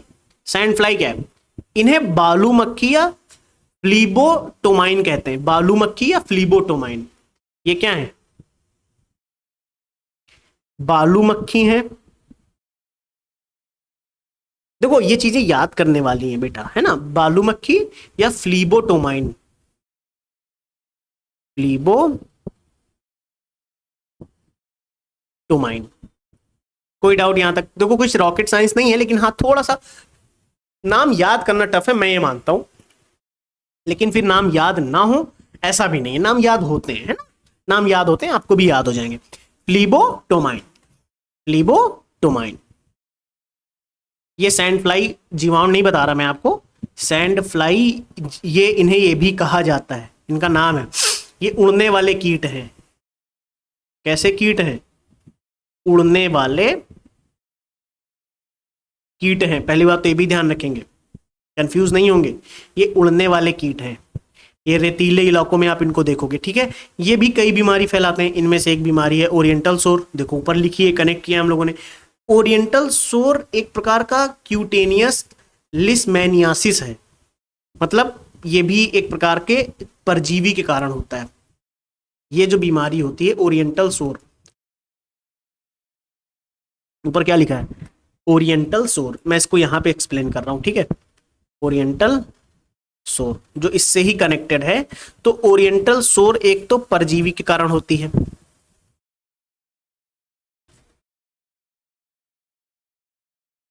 ठीक है, कोई डाउट यहां तक, परजीवी के कारण होती है। लेकिन ये कौन सा परजीवी होता है, लीशमैनिया।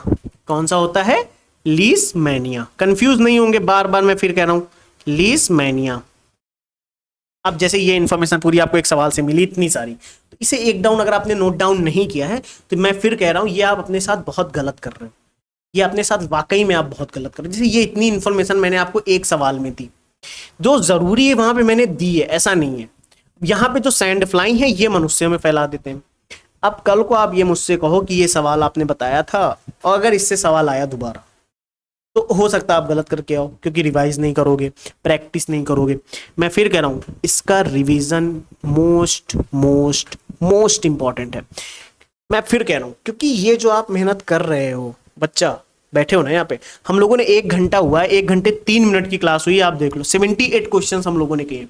अगर अब भी अगर आप मुझसे कहो कि 1 घंटे में सर आपने कम क्वेश्चंस कराए, भाई 1 घंटे में 70 क्वेश्चंस कराए हैं मैंने, आपको बातें भी करी हैं, आपको समझाया भी है, आपको मोटिवेट भी करने का प्रयास रखा है, आपको क्लास में बांध के रखने का भी प्रयास किया है इस 1 घंटे के अंदर, है ना।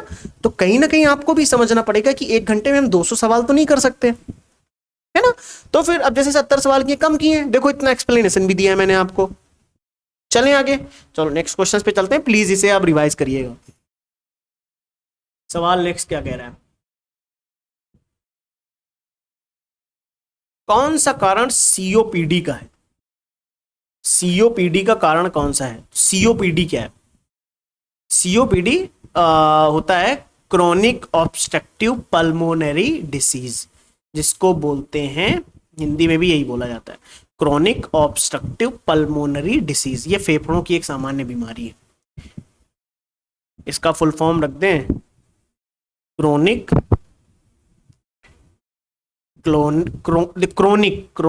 Chronic obstructive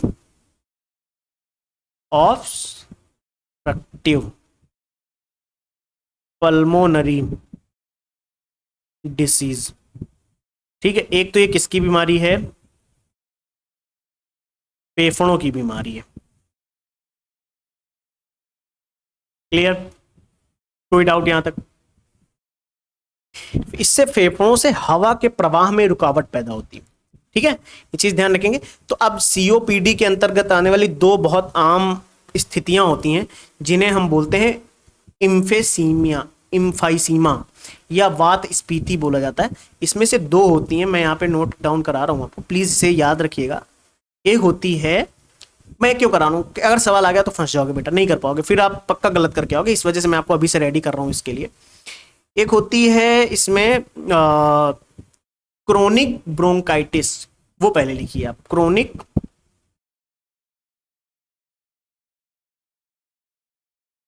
bronchitis. ठीक है, और एक कौन सी होती है, एक होती है एक होती है जिसको हमने बोला था वात स्फीति या इम्फाइसीमा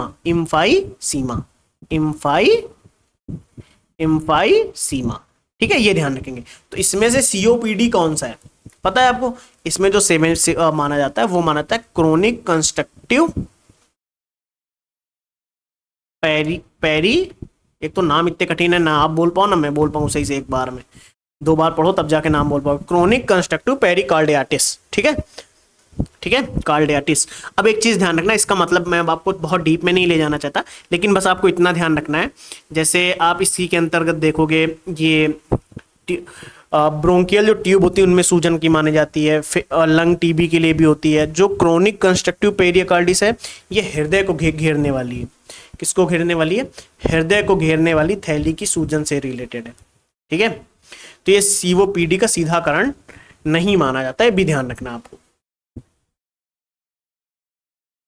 चलें आगे। तो इसमें से कई बार आप आंसर, जो इसका मेन आंसर आप देखोगे, असली आंसर, सही आंसर ए है, लेकिन यहाँ पे आप सी देख रहे हो लिखा हुआ है, इस वजह से मैं भी थोड़ा कंफ्यूज हूँ, क्योंकि ये डायरेक्ट सीओपीडी में नहीं आता है ना। तो अब ये देखो अपवादजनक सवाल हो गया तो थोड़ा सा, लेकिन इसका आंसर जहाँ मैंने पढ़ा था उसमें ये दिया होता, इस यहाँ पे जो मैंने जहाँ से क्वेश्चंस लिए तो आयोग ने भी ये मान लिया, तो अब क्या किया जा सकता है, मुझे नहीं पता ए माना है किसी माना, लेकिन आप ए ध्यान रखोगे तो ज़्यादा करेक्ट है। ठीक है, चलें आगे, लेकिन मैंने आपको इसीलिए यहाँ पे देखो बता दिया है।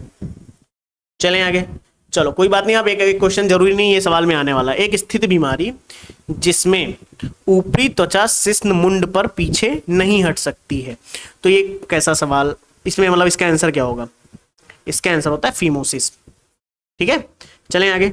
नेक्स्ट सवाल देखो क्या कह रहा है, मानसिक बीमारी के बारे में है कि कौन सी धारणाएं गलत हैं सिवाय विवाह मानसिक बीमारी को ठीक कर सकता है, गलत। अलौकिक शक्तियों के कारण, गलत। मानसिक बीमार रोगी खतरनाक होते हैं, गलत। सही है ना? चलो, गर्भनाल किसके द्वारा संरक्षित रहती है, कौन बताएगा? कमेंट करो। गर्भनाल मत करो कमेंट, मैं बता दे रहा हूं गर्भनाल किसके द्वारा संरक्षित रहती है। तो ध्यान रखना, गर्भनाल जो संरक्षित रहती है वो संरक्षित रहती है वर्नेक्स कैसियोसा के द्वारा। ठीक है, रिवाइज कर लीजिए, दोबारा ऐसा सवाल आया तो गलत नहीं होना चाहिए, क्योंकि इस तरीके के सवाल पूछ रहा है आयोग। देखो एक साइड दिए गए हेलिटोसिस, ग्लोसाइटिस, जिजीवाइटिस, चिलोसिस, एक साइड उसका किन से संबंधित है वो, चलो बताओ। चलो मैं पूरे ऑप्शंस आपके सामने रख रहा हूँ, अभी ठीक है? अभी ठीक, सारे ऑप्शंस खुल गए आपके सामने? चलो, अरे डी ऑप्शन लिखा है यहाँ पे, लो डी ऑप्शन 4 3 2 कई लोग बच्चे एलिमिनेट करते हैं, तो चलो एलिमिनेट करके कर लो, कोई दिक्कत नहीं है। 4 3 2 1 चलो करो, कोई दिक्कत नहीं, करिए, समय लीजिए अपना, आराम से करिए। कौन सा नंबर सवाल है? 83 नंबर सवाल हम लोग कर रहे हैं। ठीक है, चलिए करिए। देखो मैं आपको बता दूं, जो चिलोसिस है मुझे ये पता है कि ये होठों का फटना से संबंधित है, मुझे बस यही पता था, इसमें बाकी नहीं पता, लिटरली नहीं पता, लेकिन मैं फिर भी कर पा रहा हूँ क्योंकि डी ऑप्शन केवल इसमें दिया है, तो ये डी का पहला सिर्फ डी में, यानी डी ऑप्शन मेरा करेक्ट हो जाएगा। तो ऐसे भी सवाल किए जाते हैं कई बार, है ना, सवाल तो होने चाहिए कुल मिला के। बाकी ये पहले का क्या है, चौथा। अब इसको याद करते हैं अभी हम लोग, फिर ये तीसरा और ये दूसरा। अब देखो कैसे याद करता है, देखो कैसे याद किया जाता है। हेलिटोसिस, मुंह से दुर्गंध, तो लिखो एक बार, मैं लिख रहा हूं तो आप भी लिखो। हेलिटोसिस मुंह से दुर्गंध से संबंधित है। अब आपसे कोई पूछ ले तो आपसे अब गलत नहीं होना चाहिए, हेलिटोसिस मुंह से दुर्गंध से संबंधित है। ग्लोसाइटिस किससे संबंधित है, तो अब गलत नहीं होगा, जीभ में सूजन से संबंधित है। किससे संबंधित है, जीभ में सूजन से संबंधित है। आपसे अगर पूछे एग्जामिनर कि जीजीवाइटिस किससे संबंधित है, तो अब ये गलत नहीं होगा, क्योंकि ये संबंधित है मसूड़ों में सूजन से। ठीक है, लेकिन अब ये भी गलत नहीं होगा कि मैं तेजी से इसलिए लिख रहा हूं क्योंकि समय भी बचाना है। चिलोसिस किससे संबंधित है, होठों से, होठों का फटना, इससे संबंधित है। मैं अगर आपके सामने एक बार लिख सकता हूं और अगर आप नहीं लिख रहे हो तो अब आप समझ लीजिए आप अपने साथ कितना बड़ा ब्लंडर कर रहे हो। बाकी जिम्मेदारी आपकी है बच्चा, पढ़ना तो पड़ेगा यार, इसका कोई इलाज नहीं है यार। बिना पढ़े सोचो एसडीएम बन जाओ, मुश्किल है। आप जो बनना चाह रहे हो एक बार देख लो, एक बार देखो आप क्या बनना चाह रहे हो यार, उसके बराबर मेहनत तो करो, एक बार यार कर लो यार, एक बार, है ना। चलो सवाल क्या कह रहा है, वेट 1 मिनट रुकिएगा।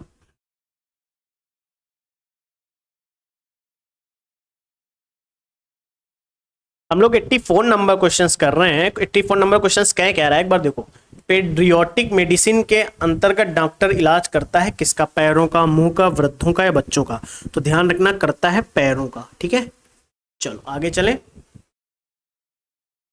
पानी में अवशिष्ट मुक्त क्लोरीन का निर्धारण करने के लिए किस परीक्षण को किया जाता है, तो इसके लिए किया जाता है ऑर्थोटोल्यूडीन टेस्ट। ठीक है, ध्यान रखेंगे, पानी में अवशिष्ट मुक्त क्लोरीन का निर्धारण करने के लिए ऑर्थोटोल्यूडीन टेस्ट किया जाता है। एंटीबॉडी जो प्लेसेंटा को पार नहीं कर सकती हैं, एंटीबॉडी जो प्लेसेंटा को पार नहीं कर सकता है, इसके बारे में आपको एक चीज मैं बताता हूं। इसके बारे में मैंने जब पढ़ा, इसके बारे में जब मैंने पढ़ने का प्रयास किया, तो एक चीज मैं आपको बताता हूं कि जो मतलब जितना मुझे नॉलेज है मैं उतना बता सकता हूँ आपको, क्योंकि ये इसमें आंसर गलत दिया है। क्योंकि जो आईजीएम है, जिसको हम इम्यूनोग्लोबुलिन्स बोलते हैं, एंटीबॉडी जो है इम्यूनोग्लोबुलिन ऐसे लिखते हैं, इसको मैं लिख दूं,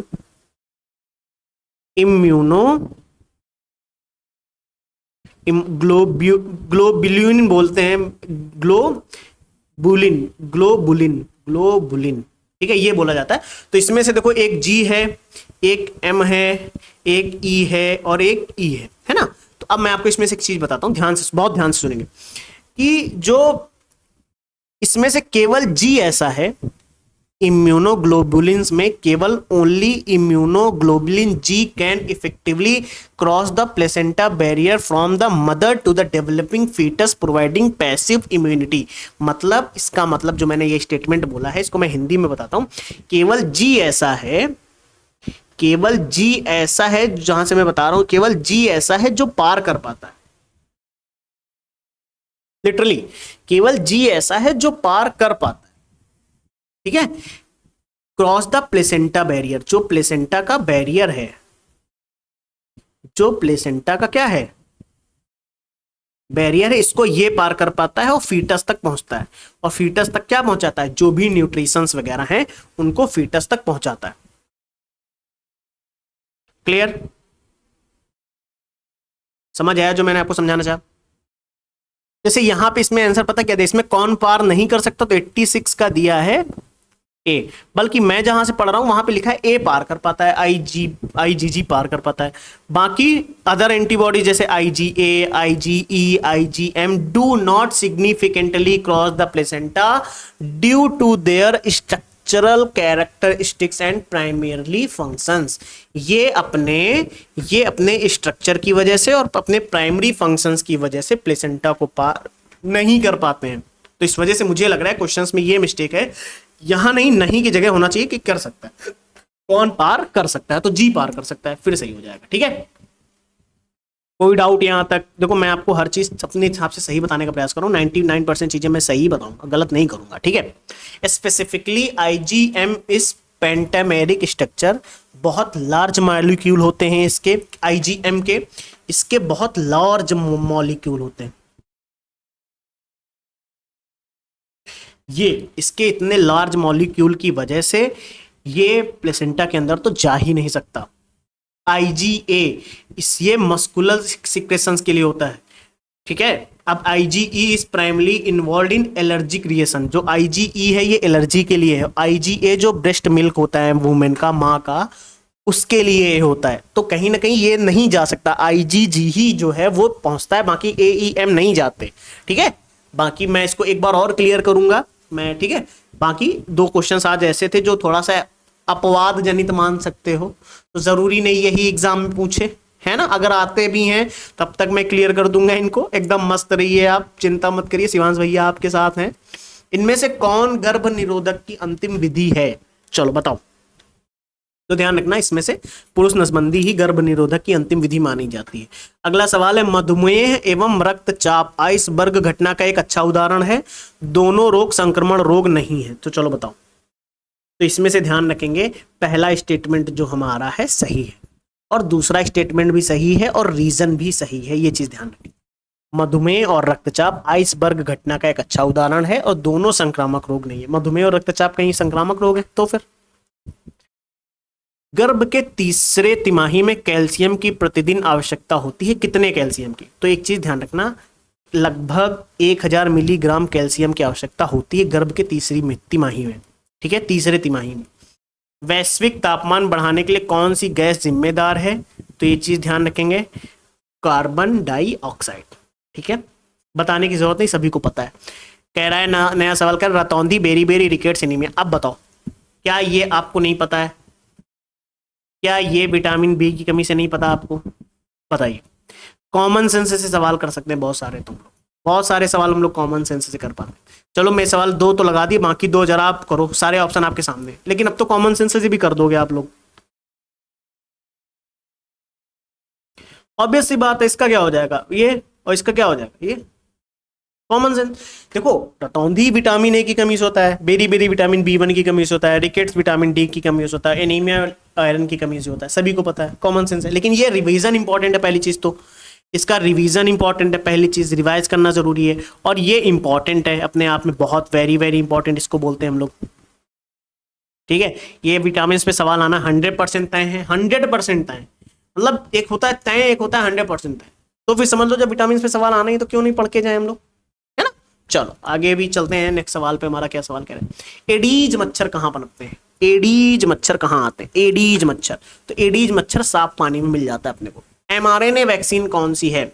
एमआरएनए वैक्सीन कौन सी है? एमआरएनए वैक्सीन फाइजर है, ठीक है, ठीक है। चलो आगे चलते हैं, नेक्स्ट सवाल है हमारा,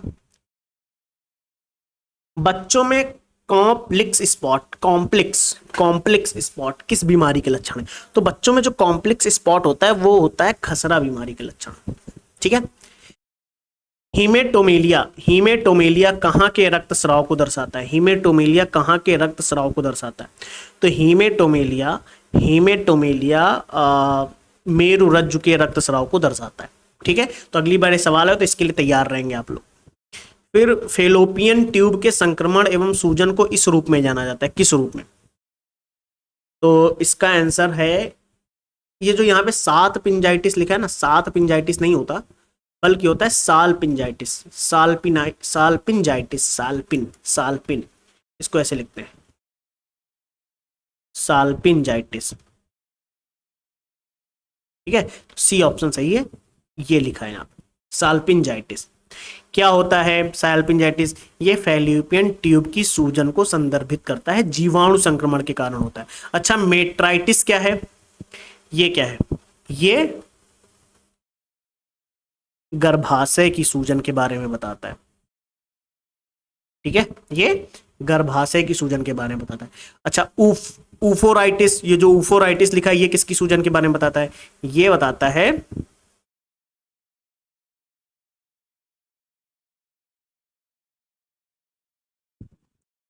ये ठीक है ना, साल्पिंजाइटिस। अब इसको समझना, ये है अंडाशय की सूजन के बारे में बताता है। क्लियर, कोई डाउट तो नहीं। चलो, अब साल्पिंजाइटिस क्या है, सभी को पता है। साल्पिंजाइटिस फैलोपियन ट्यूब की सूजन को दर्शाता है, इसको फैलोपियन ट्यूब। वेजनाइटिस, ये इसको बताएंगे, ये योनि की सूजन को दर्शाता है। ठीक है, कोई डाउट? चलें आगे। चलो, अब अगला सवाल है हमारा कि रक्त में चीनी में मात्रा में वृद्धि, रक्तचाप का बढ़ना, रक्त की मात्रा में वृद्धि और बढ़ी हुई पल्स दर, इनमें से किससे संबंधित है? तो देखो मैं आपको बताता हूं इसमें से। तो जो बढ़ी हुई पल्स दर है और रक्तचाप का बढ़ना, ये दो मैं बताता हूं। तो ऑब्वियस सी बात है, रक्तचाप का बढ़ना हाइपरटेंशन की तरफ बताता है।